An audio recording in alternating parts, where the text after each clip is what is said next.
What's up everybody, this is my ocean kayak Malibu 2 XL. I built this transom for it, put some rod holders in, and then built it out of PVC pipe. Even put in 2 rod holders. Just bolted it in today.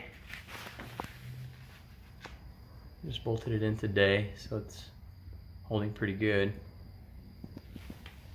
Here's a troller I got on Facebook Marketplace for $31.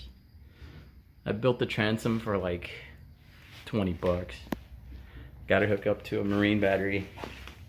This will go into my bass, the milk crate with the rod holders on it. So I'll have 2 up here, 2 rod holders in the back.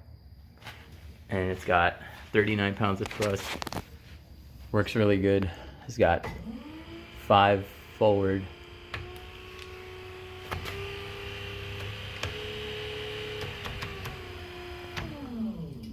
2 backward. This can be a great rig to tear them up over at Shamrock and at Fish Pass for super skinny water. Super skinny, like 6 inches to a foot. It's gonna be fun. Summer's gonna be a blast. I have some more videos for you. See you.